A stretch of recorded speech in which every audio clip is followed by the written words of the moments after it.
Hello friends, welcome to my channel sparkle education. So friends, इस video में हम 20 question को सॉल्व करेंगे। 5 क्वेश्चन मैंने आपके फिल इन द ब्लैंक से लिए हैं, 5 आपके इडियम से और 10 क्वेश्चन आपके एंटोनियम सिनोनियम से लिए हैं। तो इन 20 क्वेश्चन को हम सॉल्व करेंगे। चलिए देखते हैं पहला प्रश्न। सबसे पहला प्रश्न क्या है यहाँ पर देखते हैं। सबसे पहले यहाँ पर फिल इन द ब्लैंक्स आपके दिए हुए हैं। तो यहाँ पर लिखा हुआ है hundreds of dash have been used in the study of the past and of man's progress। इसमें आपको बताना है कि इसमें आंसर क्या रहेगा।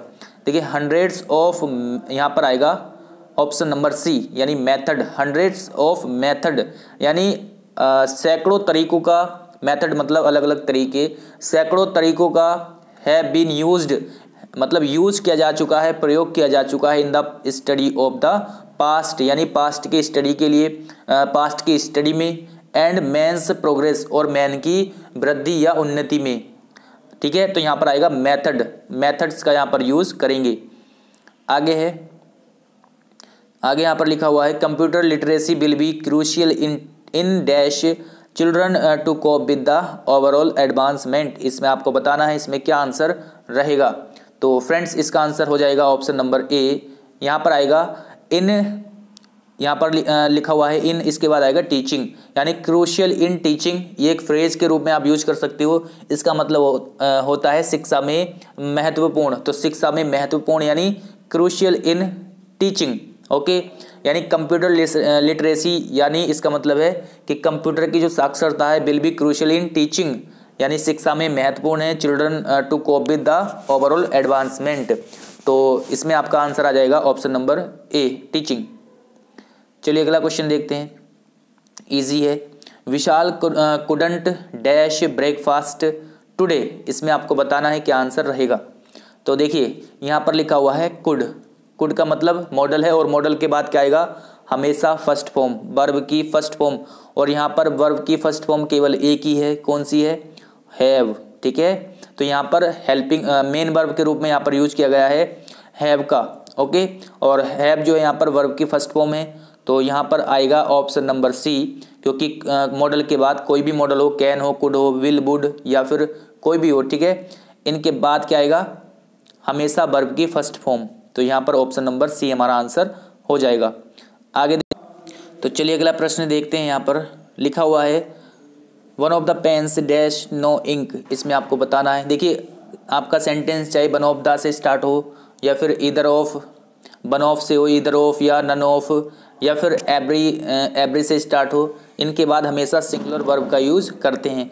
तो यहाँ पर आएगा ऑप्शन नंबर ए, हैज़ यानी हैज़ नो इंक।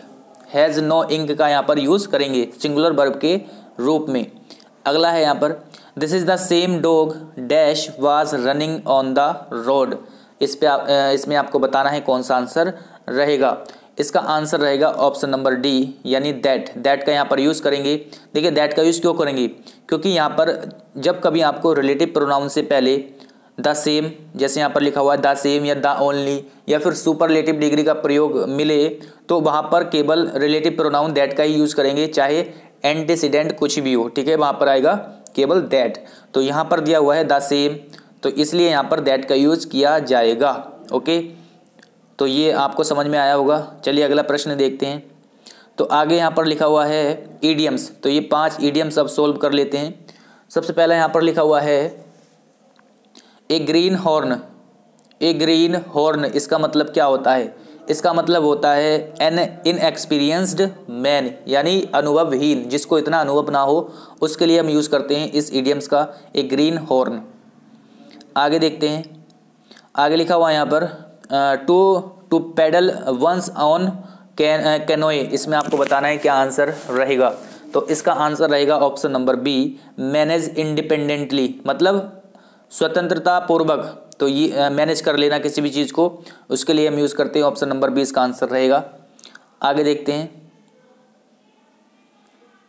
अगला यहाँ पर ईडियम से है to keep the pot. To keep the pot इसका मतलब क्या होता है, इसका मतलब होता है ऑप्शन नंबर सी यानी टू कीप कंट्रोवर्सी अलीव। इसका मतलब हुआ कि विवाद को जीवित रखना, किसी कंट्रोवर्शियल इशू को जीवित रखना, मुद्दे को जीवित रखना। Okay, to keep the pot. अगला यहाँ पर इडियम से to beat the air. To beat the air means होता है to make efforts that are useless, यानी कोई ऐसा कार्य करना जिसका कोई मतलब कोई अच्छा वो ही नहीं है, परिणाम ही नहीं है, कोई अच्छा उसका परिणाम नहीं है, कोई ऐसा कार्य करना।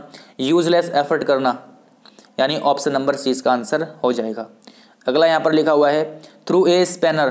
थ्रू ए स्पैनर का मतलब होता है तोड़ फोड़ करना, मतलब सैबोटेज। सैबोटेज इसका मतलब हो जाएगा अस्त व्यस्त कर देना, तोड़ फोड़ करना, उस सेंस में हम यूज़ करते हैं थ्रू ए स्पैनर। तो ये थे आपके 5 इडियम्स। और आगे यहाँ पर देखते हैं, तो यहाँ पर आपके एंटोनियम सिनोनियम अब शुरू हो जाते हैं। सबसे पहले यहाँ पर लिखा हुआ है, इसका आपको बताना है सिमिलर मीनिंग। तो सिमिलर मीनिंग यहाँ पर बताना है। सबसे पहला वर्ड यहाँ पर है नैप। देखिए नैप का मतलब होता है हल्की सी नींद लेना, झपकी, उस सेंस में हम यूज़ करते हैं नैप का। तो इसका मतलब हो जाएगा ऑप्शन नंबर सी सिएस्ता। सिएस्ता का मतलब भी वही होता है झपकी लेना, मतलब हल्की सी नींद लेना। नेक्स्ट है बुस्टल। बुस्टल का मतलब होता है हड़बड़ाना, मतलब किसी काम को करने में हड़बड़ाना, जल्दबाजी करना, उस सेंस में हम यूज़ करते हैं बुस्टल का। तो ऑप्शन नंबर सी इसका सिनोनियम रहेगा, यानी हेस्ट। तो हेस्ट इसका यहाँ पर सिनोनियम हो जाएगा। नेक्स्ट है शौकीनेस। शौकीनेस, शौकीनेस का मतलब क्या होता है? शौकीनेस का मतलब होता है, उस सेंस में हम यूज़ करते हैं इसको, जैसे निर्लज्ज, उस सेंस में यूज़ करेंगे हम इसको, यानी इम्प्रूडेंस। इसका आंसर रहेगा ऑप्शन नंबर बी, निर्लज्ज के सेंस में। आगे देखते हैं यहाँ पर कॉन्ग्रुअस। कॉन्ग्रुअस का मतलब क्या होता है? इसका मतलब होता है उपयुक्त या फिर उचित। कॉन्ग्रुअस मीन्स क्या होता है? उपयुक्त या फिर मतलब सुटेबल होना, उपयुक्त होना, उचित होना, या फिर बैलेंस्ड। यहाँ पर आंसर रहेगा बैलेंस्ड। ओके, आगे देखते हैं यहाँ पर कॉन्ट्राडिक्ट। कॉन्ट्राडिक्ट, कॉन्ट्राडिक्ट का मतलब तो आपको पता होगा, इसका मतलब होता है विरोध करना, विरोध, है ना। तो इसका आंसर रहेगा कॉन्फ्रंट। कॉन्फ्रंट, ठीक है, विरोध करना किसी का, कॉन्फ्रंट भी बोलते हैं उसको।